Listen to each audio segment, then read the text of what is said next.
식물은 지구 생명체의 99.7%를 차지합니다. 이는 인간과 동물이 0.3%에 불과하다는 얘기입니다. 그러니 식물이 전체라 해도 과언이 아닌데 인간이 그 모두를 지배하면서 인간에게만 지능이 있는 듯 살아왔습니다. 하지만 기원전부터 현인들이나 학자들은 식물에게도 지능이 있다고 믿어왔습니다.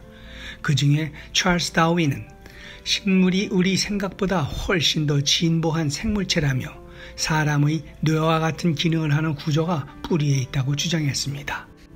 해에서 나무는 뿌리를 뻗을 때 기온이나 습도, 소리의 진동, 산소와 이산화탄소의 농도 같은 여러 요소들을 섬세하게 감지해 이에 따라 적응합니다. 더 나아가 같은 종류끼리 서로 이웃해 있는 경우 뿌리 경쟁을 자제하는가 하면 옆나무와 자신이 얼마나 가까운지도 감지하고 서로 맞닿지 않도록 간격을 두고 자란다고 합니다. 이 때문에 초록이 싱그러운 여름, 여기저기 우거진 나무들은 물론 삼림이 울창한 숲을 보면 신기하게도 마치 사람이 가지치기라도 한 것처럼 나무들이 가깝지도 멀지도 않게 일정한 간격을 유지하고 있음을 알 수 있습니다. 이른바 수관 깊이라는 현상입니다.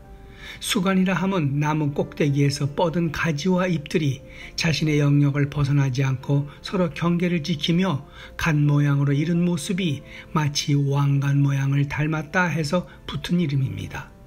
아직 그 기전을 정확히는 모르지만 해충과 병해를 막기 위해서라든지 바람에 의한 가지의 충돌을 피하기 위한 본능적 행위 혹은 가지의 끝부분이 광합성에 필요한 햇빛의 양에 매우 민감해 다른 나무가 접근할 경우 성장을 멈추면서 빚어지는 현상 등으로 설명하기도 합니다. 이렇게 해서 나무들 사이에 생기는 간격 내지 틈은 결과적으로 더 많은 햇빛이 숲에 들어오게 되어 광합성 작용과 해충과 질병을 막는 데 큰 도움을 주게 된다는 겁니다. 이는 더 나아가 숲의 어려운 환경 속에서 자신만 살려고 고집하지 않고 각자의 공간을 알맞게 지켜줌으로써 숲 밑에 있는 작은 나무나 풀꽃들까지도 햇빛을 받을 수 있게 배려하게 되는 겁니다. 다시 말해 이러한 식물의 거리두기는 생존을 위한 본능인 동시에 공생인 셈입니다.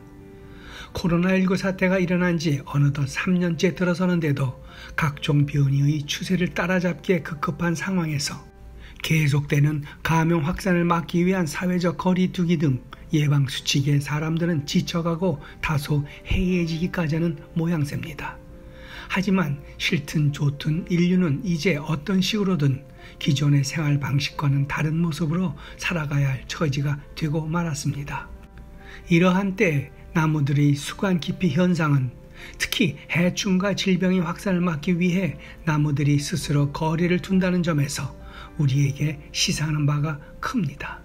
무리를 지어 살아야 하는 환경에서 수관 깊이를 통해 서로 건강하게 살아가는 나무들의 지혜가 돋보여섭니다. 어찌 보면 다닥다닥 붙은 빌딩 숲에서 사는 우리나 빽빽한 숲에서 사는 나무들이 서로 다르지 않을진데 왕관과 닮아 붙여진 수관이나 충돌을 피하기 위해 나무들이 하는 거리두기와 마찬가지로 왕관 모습에서 따온 이름의 코로나와 이를 극복하기 위해 우리가 하는 거리두기가 마냥 우연만은 아닌 듯 싶습니다. 장구한 세월 조화롭게 숲을 이루어온 나무들의 지혜를 인간이 이제서야 늦게나마 배우게 될 줄이야 하는 생각이 들어섭니다. 오늘의 영상은 여기까지입니다. 고맙습니다.